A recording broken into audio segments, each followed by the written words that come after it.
Well, just while we're waiting, I think may as well introduce ourselves. My name is Richard McManus. I'm a rather part-time GP and Professor of Primary Care Research in Oxford. And I have been chair of the Research Professors Selection Committee for the last year or so.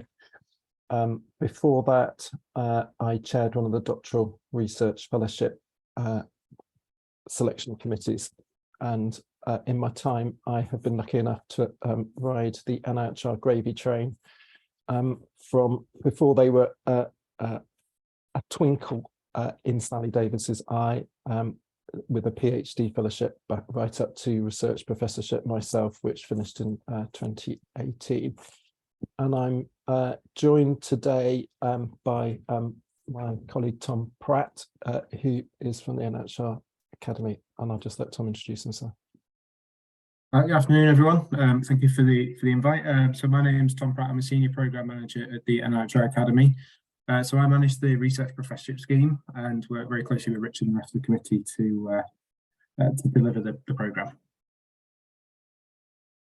So our plan today is to basically go over some of the slightly boring details about what is involved in the research professorship application and selection process, and I think most importantly to give colleagues on the call a chance to ask questions, because obviously much of the material that we'll present you can get by plowing through all the information that's on the website about applying, but we'll hopefully distill the key bits of that whilst giving you the opportunity to ask us things that might not be covered. I should start by saying we're really pleased to have quite such a big crowd here. One of the things that I was very keen about when I was appointed chair last year was to do a bit more outreach than I think had been done previously, and we did a little bit last year. But this is the first of our webinars that we've done. And for those of you joining late, just to remind you that the meeting is being recorded, and that's so that we can potentially share it with colleagues who aren't able to join us. So I am now going to have a go at sharing my screen. And if someone could just give us a shout and tell me that they can see that, okay? We can see that fine, thank you. Great, thank you very much. So I am going to, over just the next few minutes, give a bit of context, talk about the eligibility criteria for a research professorship, give you a bit of an idea about what we're looking for, talk a bit about the application process, and then we've got some links at the end for useful places to look. So the context for these is obviously these are the highest fellowship that the NIHR Academy offers. And so in thinking about these, it's really important to think about what the NIHR's key priorities are. Now, this is taken from one of the many documents that the NIHR has about their priorities. The ones I've circled, I thought were particularly relevant in terms of a primary care audience. So building capacity and capability in preventative public health and social care research, improving the lives of people with multiple long-term conditions through research, bringing clinical and applied research to underserved regions and communities, and embedding equality and diversity and inclusion across NIHR's research structure. There's also obviously the stuff about getting ourselves out of the COVID mare that we've been in for the last few years. There's stuff which is perhaps less relevant in terms of the professorship for research delivery staff, but really important in terms of underrepresented disciplines and specialisms. And we'll show you how that comes out in the application process. But suffice to say, I think I'm right in saying that Christian Mallon was the last person to be funded by NIHR in a professorship who had a primary care background, at least as a GP, and that was quite some time ago. We've also got the life sciences industry and health and economics, so the health and wealth agenda for NIHR, which is clearly still very relevant. NIHR key operating principles are also relevant to professorships in terms of impact, excellence, inclusion, collaboration, and effectiveness.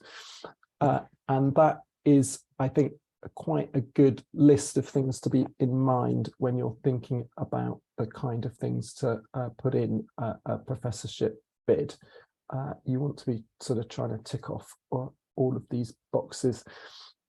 Inclusion is very broad, including protected characteristics, but also, as I mentioned, inclusion right across different specialties and different methodologies.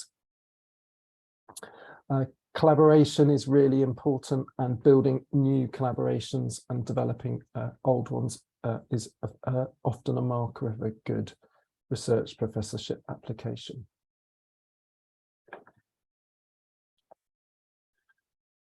Just to remind you that the professorship sits along the top of the NIHR research career pathway.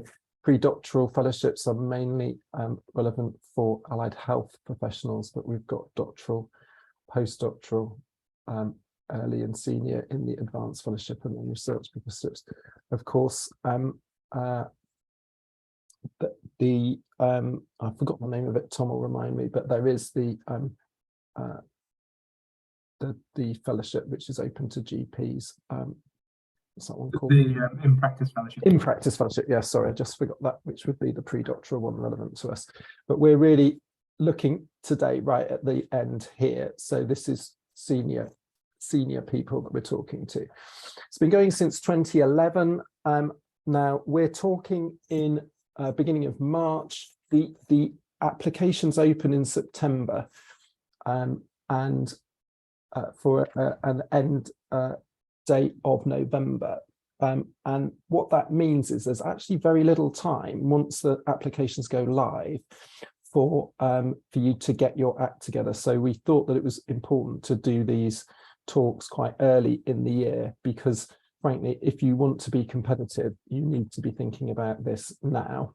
What's on offer is 5 years of funding for yourself, alongside some support posts, research costs, and leadership training costs. You can have any NIHR relevant professional background. So that can be clinical, or, and I've written on it here, and I apologize because, people who do not have a clinical background, otherwise known as, in our context, as primary care research scientists. Previously, it was essentially only open to people who are employed through universities, but it's been opened up, and we can talk a little bit about that if that's relevant to anyone, to other employers, including NHS trusts and other providers of health, public health or care services in England. Applications are by nomination only, and I will explain a bit more about that shortly. The remit in terms of NIHR for research professors is a little bit different to some of the other fellowships that are offered by NIHR. And that is that as well as applied health research, which is the strand that goes all the way through the NIHR, this particular fellowship is also open to early translational experimental medicine, clinical, and applied health research, but it does not support basic research or work involving animals or their tissue. Now, in primary care, I think we're fairly happy that that doesn't really affect much of what we do, but that may be important in some cases. The really important thing is that whatever goes in, it has to have a clear and plausible path to patient or public benefit. And that's got to be demonstrated in terms of what you put in. NIHR also supports educational and methodological research. I think it's fair to say that we see more methodological research than educational research at research professor level. And in red here, this is really important and has become something that NIHR has really been thinking about for the last few years, which is that the opportunities for professorships are offered to the best candidates, regardless of professional background, gender, ethnicity, or geography. The kind of people we're looking for are people on very strong upward trajectories. Now, that there can be people who have seamlessly or apparently seamlessly gone all the way up, but others careers come in phases, particularly those with caring responsibilities, for example, who may have had periods of caring, which affects the way that the trajectory looks against someone who hasn't had those periods. So we do take that into account, and the narrative and the explanation of your journey, dare I say it, is really important, and would emphasize that explaining how you've got to where you are is as important as citations and grant income, which are traditional markers of esteem in these kind of fellowships, but are also important. Now, remember that we can only judge what we see. So if you don't apply, it's very difficult for us to know. Tom did this table for me, which shows applications in the last 3 years. And you can see that the most applications come from people with a medical qualification. However, you might be surprised to see that people who are not a health professional, in other words, methodologists, actually have the greatest success rate and the second highest chunk of people applying. So I know that applies to lots of people in primary care, and I think that should be something to think about. Other health professionals, we get far fewer applications and a lower success rate, and we are thinking really carefully about how we try to continue to attract people from broadly professions allied to medicine. And certainly there have been some people in the past, funded physios and dietitian and psychologists and so on, but it's fair to say that they have been a bit less successful. We can maybe pick that up in the questions if people want to talk about that. Research programs have to excite both you and us. If someone comes on and is very depressed sounding about what they want to do and not very excited, it's very hard for us to get excited about that. That probably goes for any fellowship. We like things that have got the potential to lead to further funding. Obviously, research professorships come with significant funding themselves, but if you have big research programs, you're almost certainly going to need additional funding, and most people do. We're interested to understand how a research professor supports the development of others, which can be the associated posts or other PhD students and so on that you have with you. And we're really interested in impact, and that might be on the NHS or social care, but also on you as an individual and your discipline.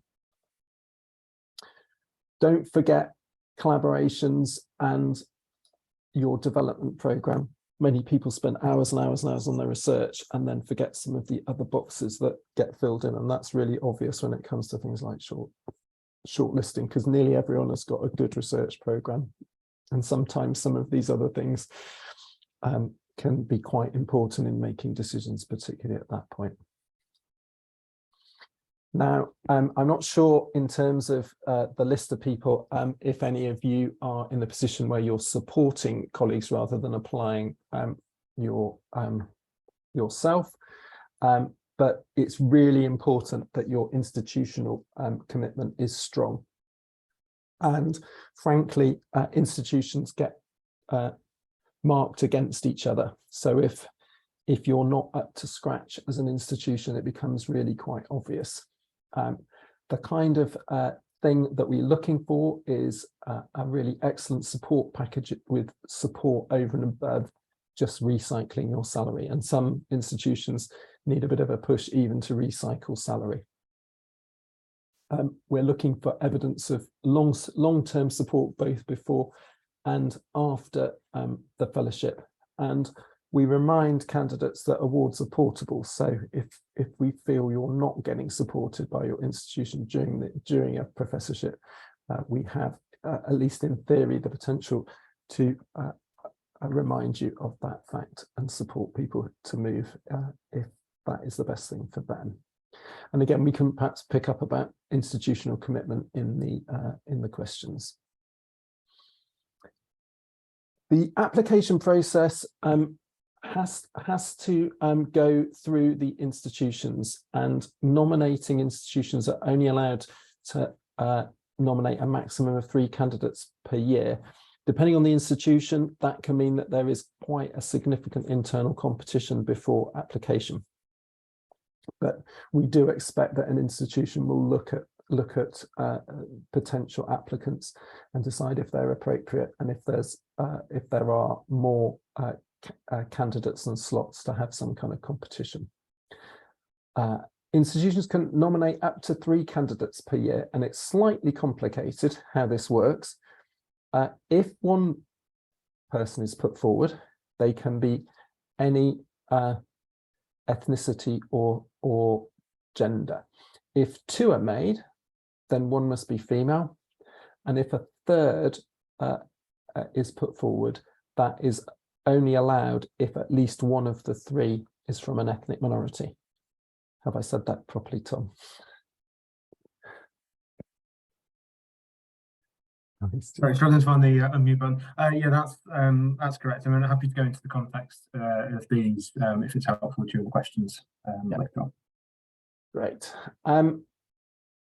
As I've mentioned already, successful applications often start well in advance, hence why we're doing the talk at this time of year. And the process, like many fellowships, is a 3-stage process. There's shortlisting and peer review. This year, those are happening at the same time. Often, or in the past, we have on occasion done shortlisting first and then peer review. It just depends a bit on the context. And then the key thing is an interview. Just to give you a rough idea, this year there were 35 applications. We will probably interview between 10 and 15 people for 5 places. Actually, have I updated that number, Tom? Is it 35 this year? Yeah, 35 is correct, yeah. Okay.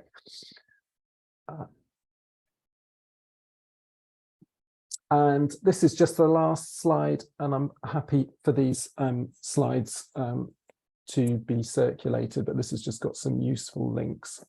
I think that one thing that we haven't gone into, or I haven't gone into in this slide, is that we like people when they apply to have been no more than 5 years at their particular level. So that means that if you're a senior lecturer or a reader or an associate professor, you should be within 5 years of that appointment. And similarly, if you're a full professor, you should be within 5 years. And we're looking for people who are just at that point of being appointed for research professors. So I think it'd be fair to say that if you're we look more favorably on people who are around the 5 years at their pre-full professor post, as opposed to if people have been a professor for quite a long time, then there's questions get asked about whether why a research professorship is the right thing for you. But the reason I mention that is because I think engaging with the Academy, if there's any question about eligibility, is really worthwhile early on, because it will save you an awful lot of pain and heartache to go through an application process. And then on occasion, we do find people who are not eligible, even at that point when they've been through internal competitions and stuff. So I am going to stop that share there. And that is all we were going to say. in terms of a formal thing. Let's see, there's one thing. Yeah, Tom's put in the chat. So I think that probably the best thing to do is for people to either put questions in the chat or to stick their hand up and put their camera on. And then basically we will go through them in order. So I can just see, just to get us started, Saviour's can you talk through the structure of the interview a little? Tom, do you want to do that? So in terms of the interview, when you get the invitation, you'll get some guidance around that. But the structure would be a 5-minute presentation to kick off. And that's mainly focused on the research proposal, with a slide that covers your personal development that Richard touched upon. And then after the 5-minute presentation, there's normally 3 allocated interviews. So the first interview will concentrate on the research, and they'll take you through questions that they've got and also questions that have come up through peer review. You will have seen the feedback from the shortlisting and peer review stage before the interview. So you'll probably get an idea of what's being questioned at that stage.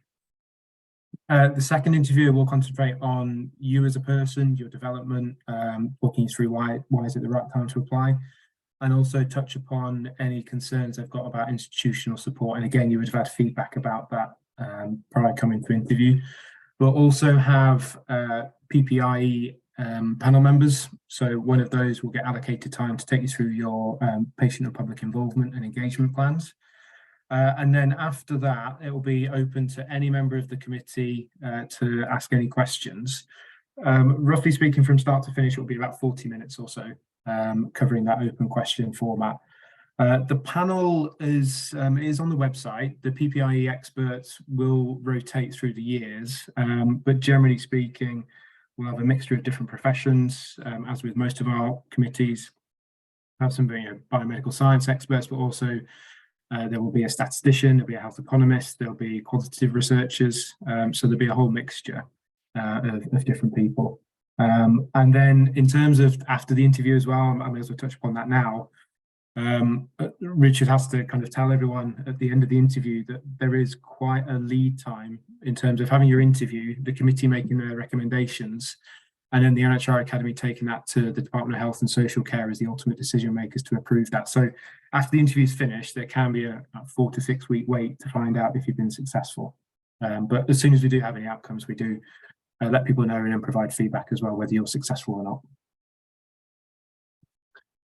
So thanks, Tom. The next question is from Fiona Hamilton, and is asking about the 5-year rule and how that works for less than full-time posts. I think I'm right in saying, Tom, that we do take into account people on less than full-time posts in that 5 years. We do, yeah. I mean, previously it was certainly any statutory periods, whether that's maternity leave or long-term sick leave, we wouldn't count in the 5 years. But then also recognising when people have worked less than part-time, taking that into account towards that 5-year calculation. What we wouldn't include is whether you're, if you're full-time, but you're part-time academic and clinical. So we're talking purely if you're your whole week is less than full-time for certain personal circumstances. So we take that into account. And then I don't know, do you want to take the recycling salary? Yeah, sure. Question?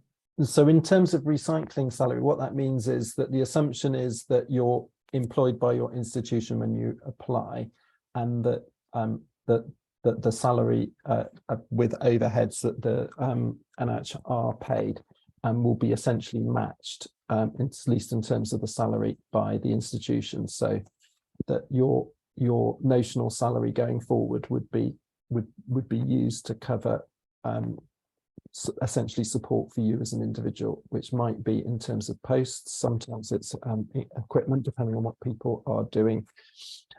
Sometimes it's pro rata in terms of particular types of research support, where, for example, you need a trial manager or something that a trial manager who's employed by the institution is allocated to you. But that's what we mean by recycling salary. And the really strong applications, I think it'd be fair to say, include more than recycling salary. So it might be recycling plus some equipment or plus whatever is relevant for you for your particular application. And I think with that's looked at quite hawkishly, I think even more so for the last few years. And I mentioned that you would get feedback after the shortlisting and peer review and before interview. And what you might want to look out for is if there's specific feedback about the institutional support, that you try and tackle that before you come to interview. So if there are concerns, you can come to the interview and say, you know, well, we've looked at this and it has been improved, because I think certain areas around the specifics of what the support is, sometimes if it's too vague and the committee can't really see what's being promised, that never comes across well. And then also in terms of the long-term support that Richard's referred to previously, again, that being clear, you know, what's their future plans for you? I mean, at the very least, is a tenured post there for you, because we have had instances where people are coming to interview and their future beyond the award isn't very clear. So I think it's difficult for you to try and negotiate that, as you know, with all the other things going on, but certainly try and get the support that's clear in there, and the committee can see what's being delivered in the short, medium, and long term. Yeah, and you know, just to give people an idea, these awards are often around the £2 million mark, or sort of certainly between £1.5 and £2 million. So the general feeling is that's a very significant investment into an individual, and hence there's significant investment required from the institution.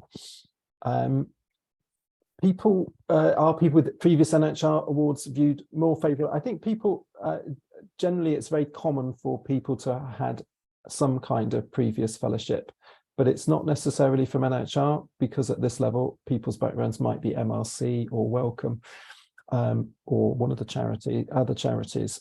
So I think that in general that is something that is common. I'm not sure I'd say it was viewed more favourably. I just think it and I don't think we look at NIHR people particularly more commonly. I think if you have NIHR doctoral or advanced fellowship experience, you will be very familiar with the process. Certainly when I remember from my research professor interview, I've been through the same process several times before, so that was helpful, I think, for me. But I'm not sure that it makes a huge difference in NIHR compared with other fellowships. Have you got any lessons learned from previous AHP applications? Well, so I think the first thing is that, to start with, that we should just acknowledge that far fewer people historically have applied, and so there may be a wobble factor around the success rate. The other thing I would say is that there is a specific webinar done by, I believe, the only physio who has had one of these research professorships, which is on the NIHR professors website, and has got some more information about that. Tom, I don't know if you wanted to add anything. Yeah, I mean, I think it's AHP applications, and also nurses and midwives is an area we're trying to encourage more applications from. In terms of lessons learned, I think our main issue is that we're getting very few applications through, because in the early rounds we had Nadine Foster from Keele as a physio who was awarded, and Ashley Adamson as a dietitian up in Newcastle was awarded. So in the early years we had, in the first two rounds, good representation, but it does seem to have dropped off. So I think we're still trying to work with certain groups to try and encourage applications from these areas, that hopefully we'll see more getting through to interview and more getting awarded. Because I think an example is a statistician that we funded in 2019, Richard Emsley from King's. He was the first statistician that we awarded, and it just seems to have encouraged more people from that background to come through. And then we've had James Wason from Newcastle, and Deborah Stocken from Leeds recently. So we're hoping if we can encourage more applications to come through, then that encourages more people to apply. And what we also have to do is try and work with the host nominations, because what we don't get an insight into all the time is the internal competition. So we don't always get a feel for how many people are going through that internal competition but don't actually get through to us. So there's a bit of work for us to, in terms of our lessons learned, as well as what we try and pick up from the applicants. Yeah, I think the other thing probably might be worth saying is that historically, I think institutions have not had quite so many research active AHPs employed by them. Often the more senior AHPs have got very big teaching loads. And so one of the things NIHR is doing this year is, you may well have seen that several of the different funding rounds, particularly RFPB, and there's one from the SPCR coming up, have specifically targeted people of AHP backgrounds to try and improve the opportunities for people to become more research active in those things. So Helen Atherton, hi Helen, has asked us what an ideal development plan looks like. Is it aiming for the next thing by training and development, or something different? So Helen, I think that these that the development plans that we typically see are probably a bit different from the more junior fellowships, in that some people do have a particular thing that they want to go on a course for, a niche thing that they haven't done. But more often, it's broader development, which can be in terms of leadership in particular. People often, if they haven't done them already, do NIHR leadership programs. People often think about dissemination and perhaps things like media training, that kind of thing. But also development can look like collaborations and going on research visits and having both national and international mentors to kind of to give you a bit of a leg up and give you a bit of support. Would you say that was a fair summary, Tom?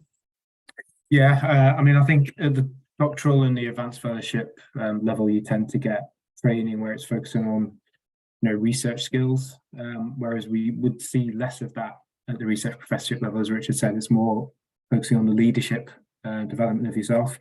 So we expect maybe some more, building on your existing collaborations, building some new ones during the awards, some international ones where that's relevant. And as Richard said, we've got the NIHR leadership program, which you would be on as a research prof.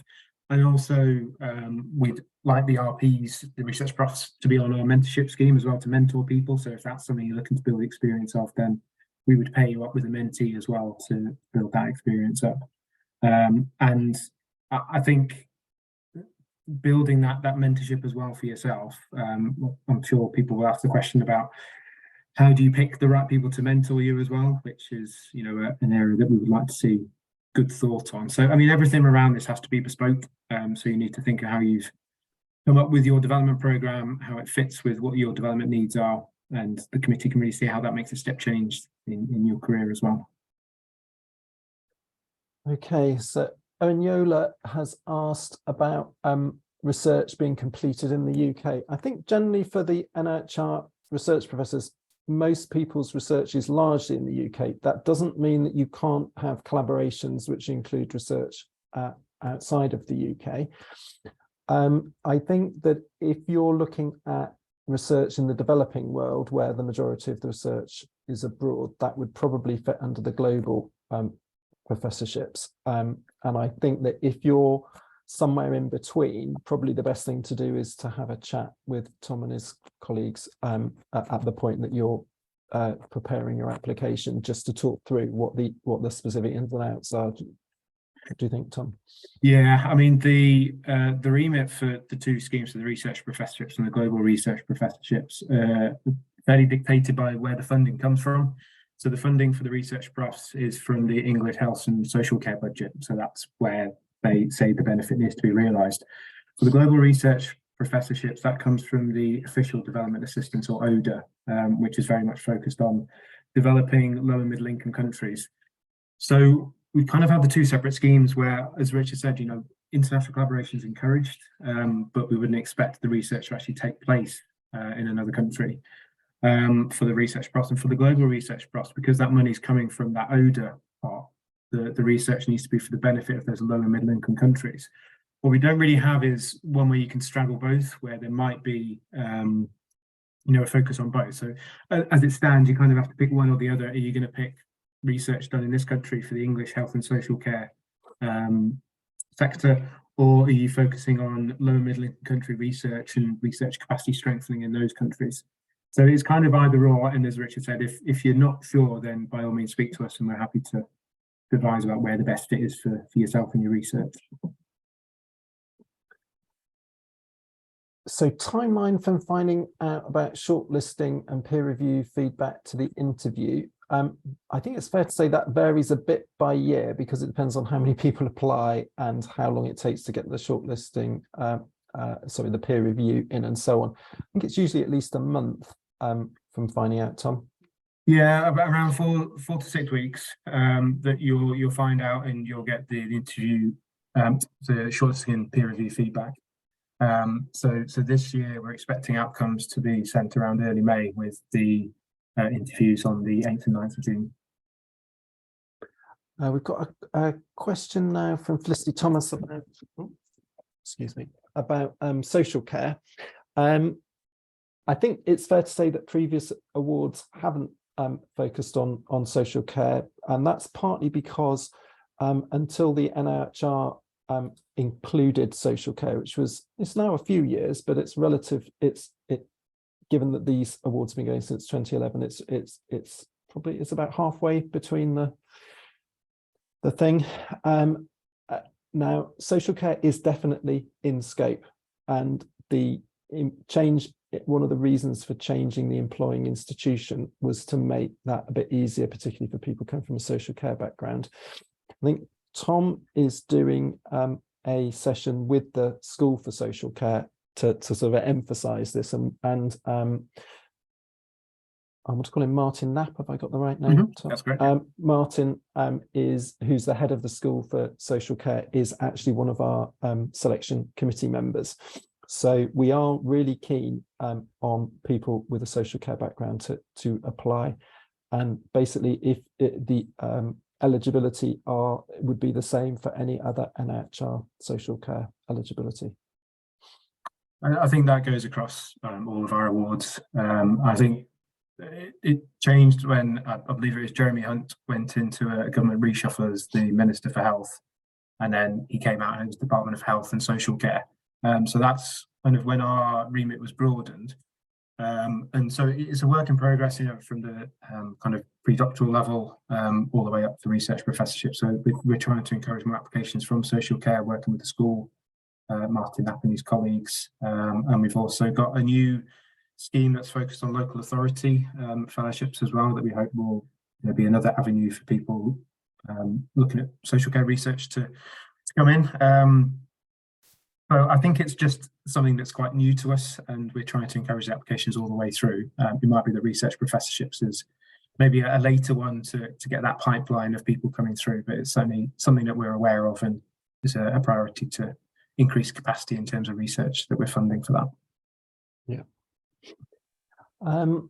There's a question again from Xavier about mentoring. Now, Tom talked a little bit about that.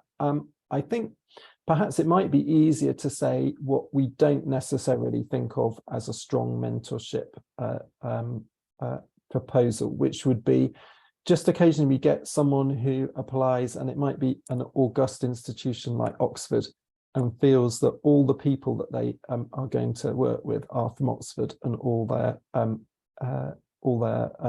mentors are Oxford people who all happen to be white, middle-aged grey males like me.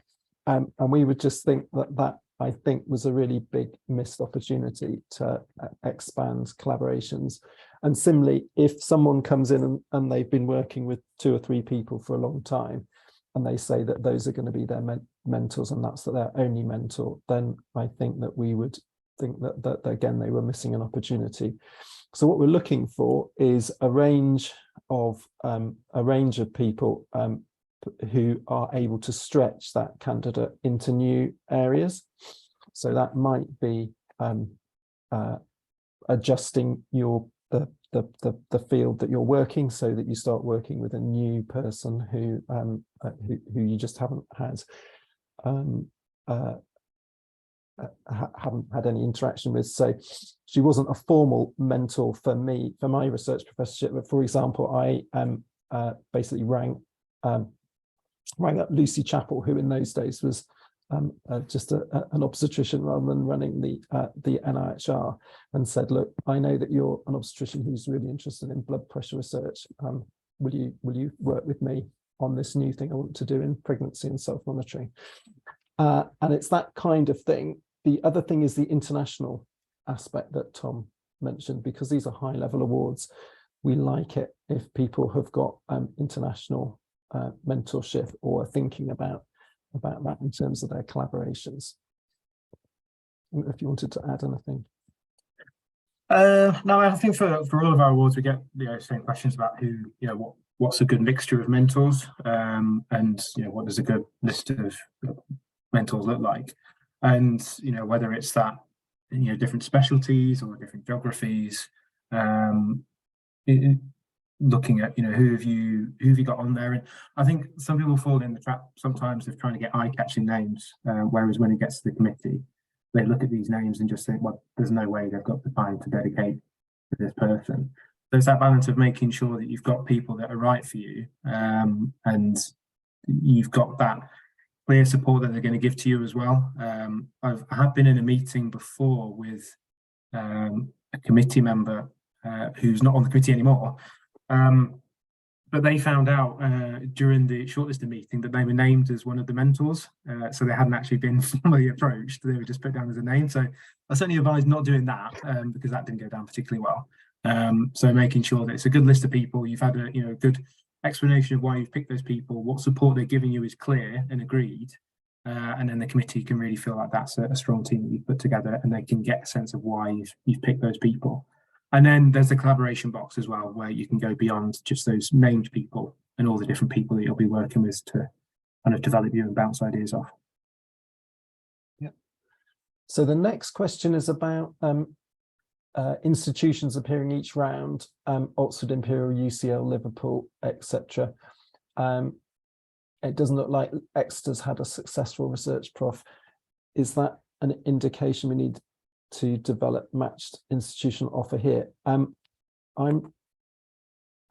think in general, the thing to remember is that those places, those august institutions that are listed are certainly Oxford, Imperial, UCL, or perhaps what you might call the usual suspects. They're also very big research active institutions with lots of people. So Oxford, for example, last year was the only place that put 3 candidates forward. And I know because I have to sit out of the Oxford interviews for obvious reasons, but I'm involved in the Oxford internal process.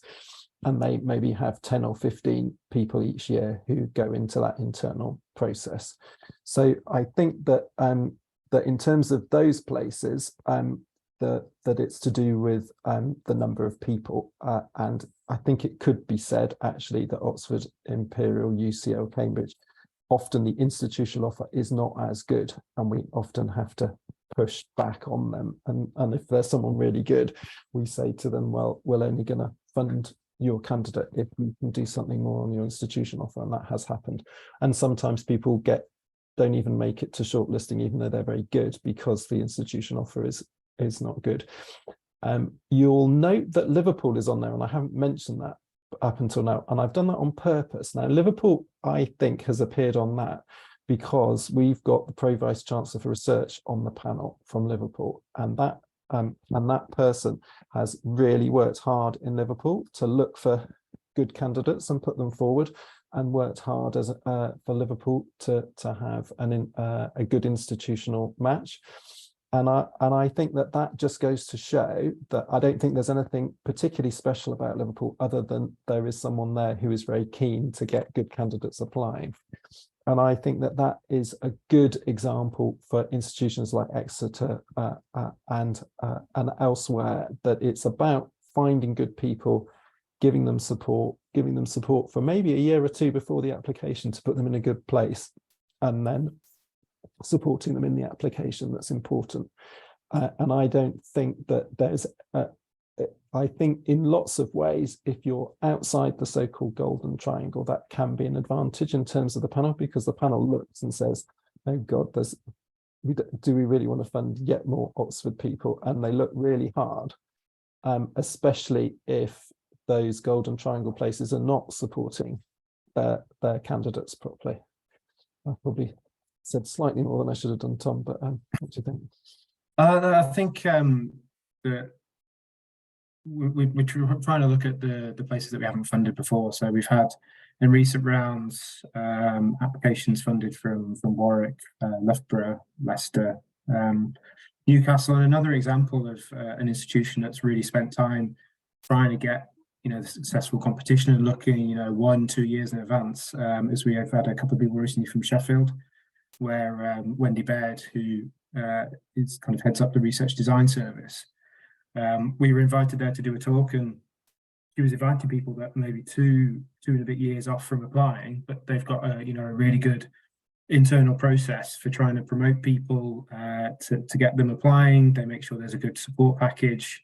So it really depends from institution to institution, whether there's someone like Wendy there who's trying to drive through that, trying to get the research prof applicants through and giving them plenty of support.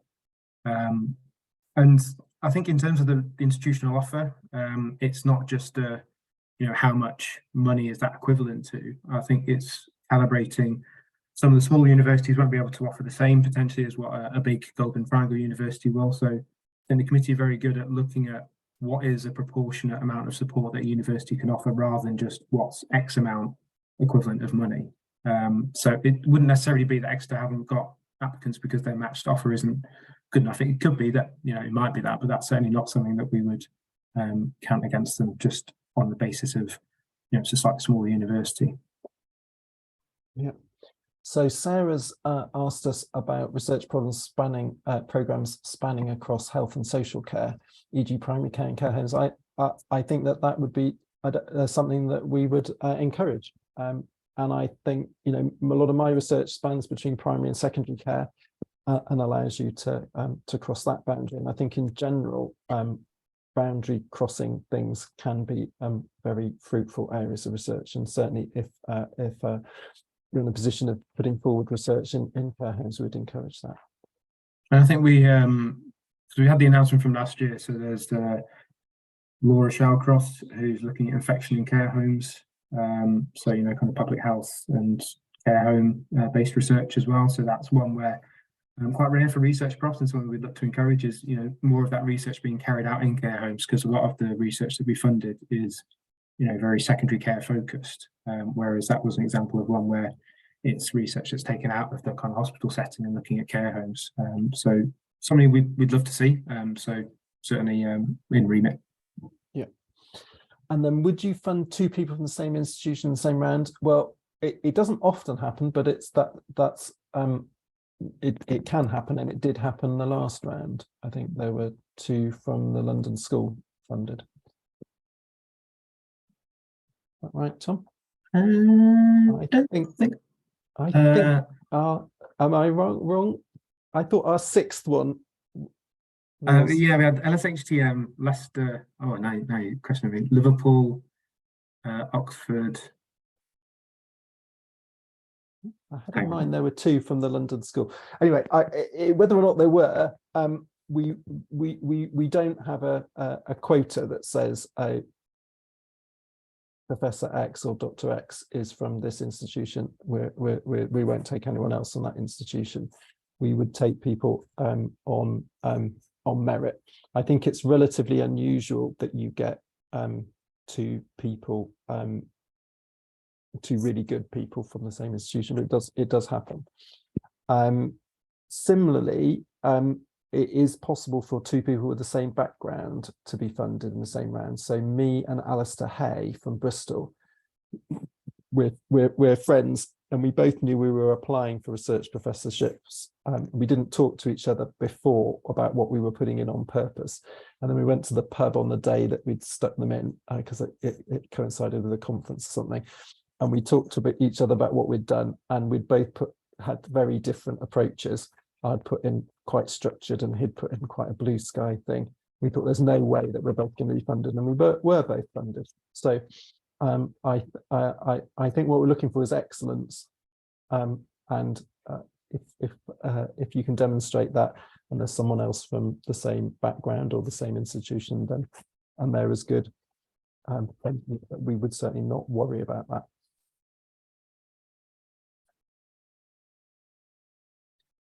So we've got just under 10 minutes left. The questions are beginning to dry up. We'll happily stay till 1 if there is any more queries or questions. If there are things that you'd rather just ask as an individual, then, as I say, you're welcome to contact the Academy office. While people are having a bit of a thing, happy to just say a couple of words in terms of, if you are successful, kind of what happens as a research prof. So it's quite an active community, and so you'll kind of get to know your cohort that are funded in the same year. You'll have a call with Lucy Chappell as the head of NIHR and Baljeet Dillo as the NIHR Academy Dean, just to kind of as a bit of an induction. And we'll have annual research prof events, which are led by the research profs. We're getting back to face-to-face events now, so although you'll probably get to know some of your cohort, you can get to meet some people maybe in the same geography, in the same disciplinary area, same research area. And as I said, there's the NIHR leadership program that we get you involved in. Again, you'll meet a kind of cohort of senior NIHR people. There's a mentorship program.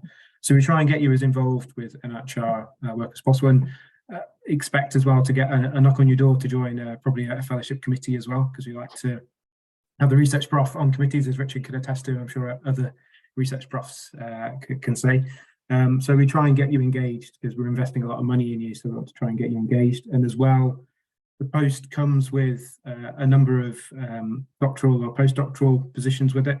And so we're trying to get a big push on making sure that those people are aware they're part of the NIHR Academy, they get training opportunities, and what we can do in terms of engaging those posts as well. So we'd like to get you know, a lot about the research profs, but also the team that we're starting to build around you, whether that's ones that we're funding directly or the match funding from the host, to make sure those people are part of the NIHR Academy as well. Thanks, Tom. Felicity's asked us about whether the scheme will definitely be running in future years. As far as we know, obviously, yeah, Tom be out of a job if not. So we as far as we know, and certainly the latest NIHR Treasury what's the word, funding envelope included this as an ongoing thing. Do you want to say something about new medical schools, Tom? That's just a question from Greg Irvin. Yeah, so it's yeah, an ongoing piece of work. I mean, I think the definition of new medical schools, I think there's a couple out there, because there are some in some areas deemed as new medical schools that are part of the ACFCL allocations, and then there are some kind of brand new ones such as Sunderland or Lincoln that are not part of that program yet. So the NIHR are working with those to try and get them, trying to bring them into that process. I'm not directly involved myself, but I'm certainly happy if people have got questions to get in touch, and I can try and find out the latest with that. In terms of welcome applications for this scheme, I assume, is that what they're referring to? I mean, I assume so. Any eligible host is welcome to apply, and as I said, we would make sure the committee are fair in terms of assessing what support that new medical school can provide. So yeah, certainly happy to encourage applications from all across the country, all different employers, and I think happy to work with, you know, if there are organisations that haven't applied before, they don't maybe have the structure, then happy to, you know, provide some support if people want to get in touch in terms of finding out a bit more about the scheme, and you know, we can try and help those newer organisations kind of get up to scratch. And it may start with submitting applications that may not get funded, but you know, at least there's a start, and we can work with organisations to encourage applications, and when we do get applications, try and improve those year on year. Right. Thanks, Greg. The final thing I would say is that I think that many people who are successful have done that through a bit of informal mentoring from previous successful candidates.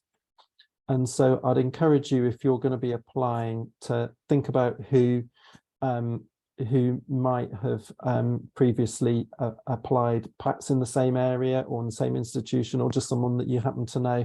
And I think people are very generous in giving their time and talk you through what they've done and their approach to the application process. Certainly, Nadine, for example, was very good for me in terms of giving me some advice about her approach to the application. She was funded the year before me from Kiel, who's now in Australia, and is also on our panel. So I think that'll be the final thing I'd say. I think we're pretty much out of time. So what I'm going to do, I'm just going to finish, thank Tom and thank Jess and her colleagues from the School for Primary Care Research for helping us organise this. We have done a recording, and I am just going to share my screen again and put that those links and phone numbers on in case anyone wanted to note that down as we all leave. But thank you very much. Thanks, Richard. And we will send the slides around if you're happy with that to all of the people who registered to attend. Yeah, that's fine with me. Thank you.